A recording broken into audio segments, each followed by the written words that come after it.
There is one debate in Indian history that is titled left versus right. It is assumed that there are historians belonging to the right and historians belonging to the left. Also assumed is that those belonging to the left are the people who wrote the current mainstream history. So, the present history is more or less called leftist history, and the right wants to rewrite it. So, it is this debate we are going to examine now. It is true that right is right, but my point is we should examine whether the left is actually the left. I have some reservations in calling the so-called left the left. So let us explore that point. What actually is the left? What does it mean in history? One trend that the leftist historians follow is giving primacy to class.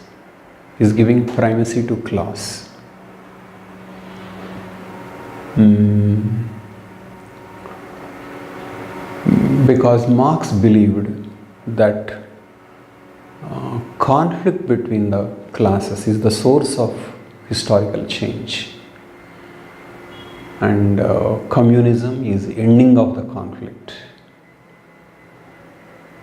So Marx gave primacy to the understanding of class. So leftist writing means giving primacy to the class analysis. So that Indian historians partly did it. Maybe that is the reason why some of them or many of them are called left-leaning. Second thing is Marx's attitude to religion. Religion to Karl Marx is an opium of the masses. What did he mean by opium? He meant something that is distracting the people from understanding the real truth. The real truth being class-based exploitation, and the solution being the ending of the class system.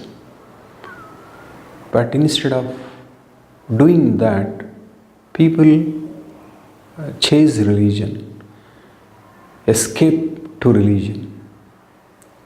So Marx believed religion is not serving a positive role. It is drawing away the people from the reality. So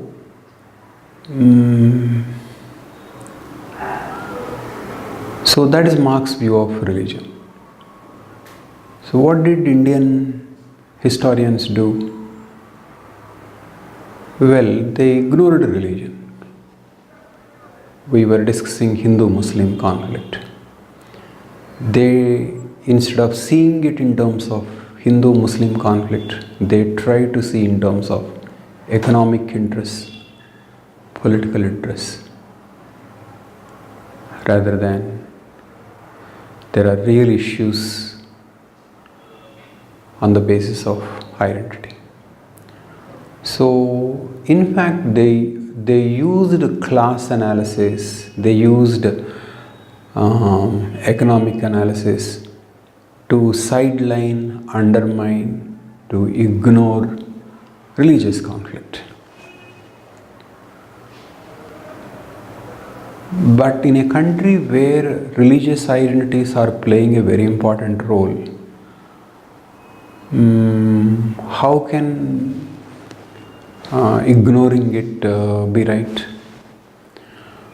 Marx may have called religion as an opium, but when people are behaving as addicted, and when lot of phenomena can be explained in terms of the religious conflict, community conflict, how can a historian simply ignore that? How is that Marxism? So, I don't think ignoring religion and looking at things only in terms of classes, when religious identities are playing a very important role, as in India, is Marxism.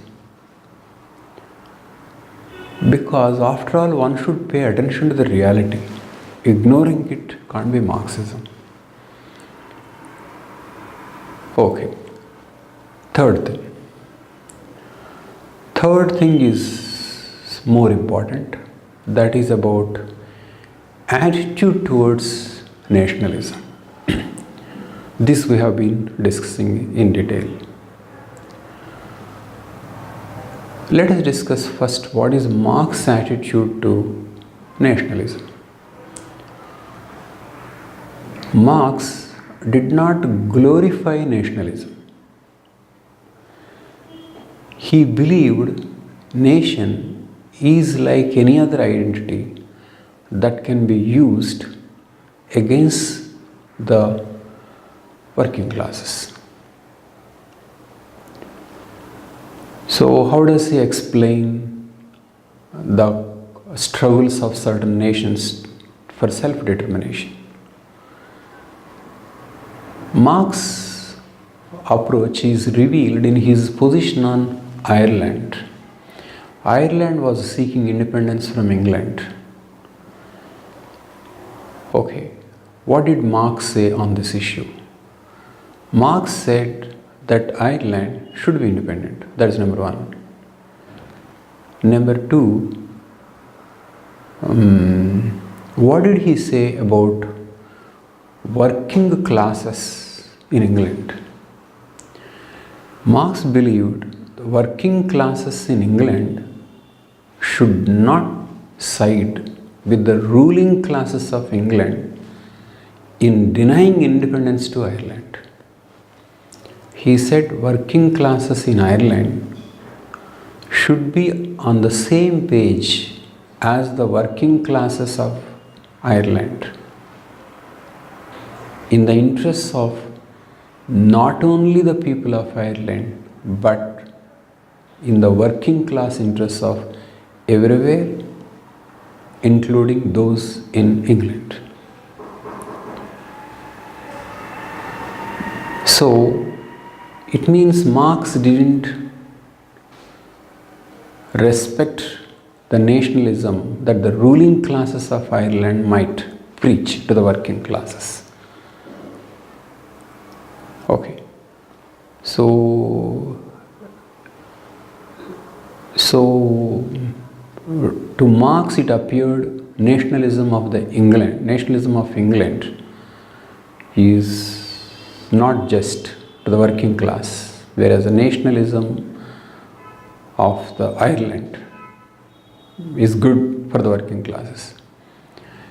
It is this idea that Lenin develops elaborately. Lenin classifies nations in terms of the nations that are oppressing others and the nations that are being oppressed. So Lenin takes the position that nationalism for a nation being oppressed is good.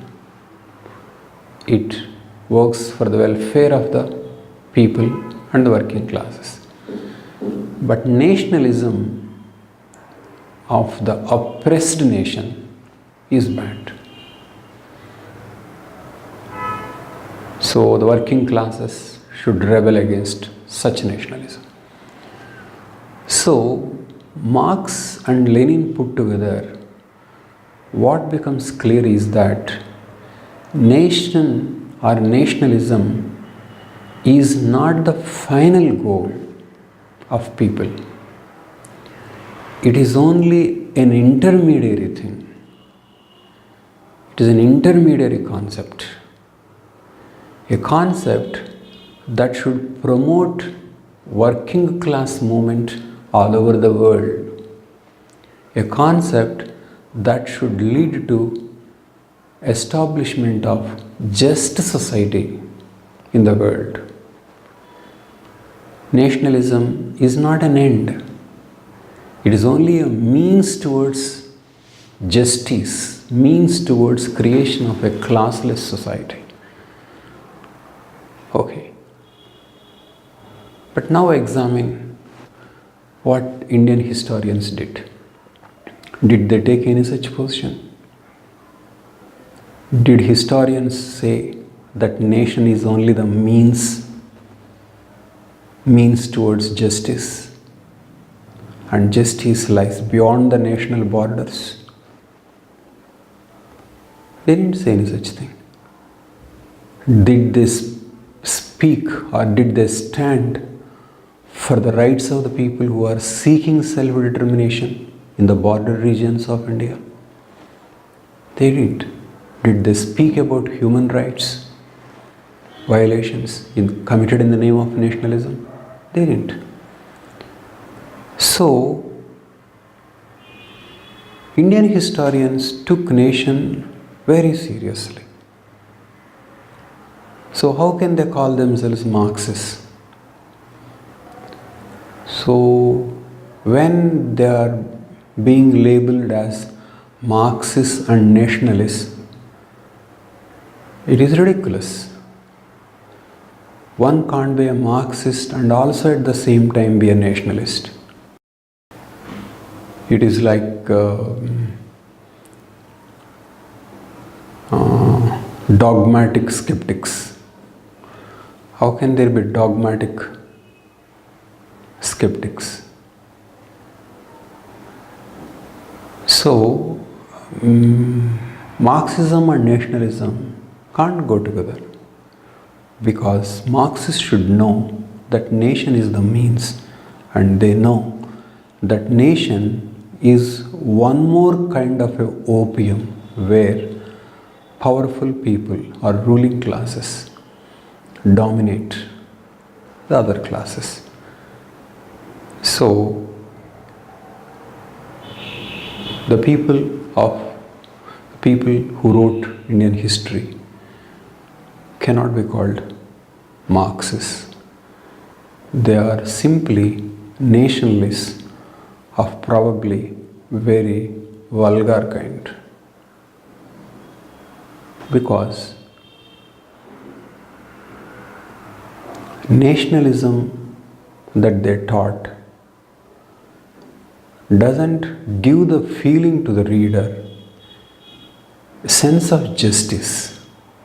It gives to the reader a sense of identity and not justice. Take for example Lenin. Lenin said nationalism of the oppressor nation is different from the nationalism of the oppressed. Nationalism in colonial time is justified, because nationalism during colonial time is nothing but anti-colonialism and struggle for independence and freedom. But what is nationalism after the ending of colonialism? What does nationalism now mean? So that is what a Marxist should ask, and Indian historians did not ask. So others are calling them Marxists, and probably they are proud that they are Marxists, but they are not Marxists. They don't belong to the left. What they belong to or what they practiced is nationalism of very vulgar brand. Think about it. Thank you.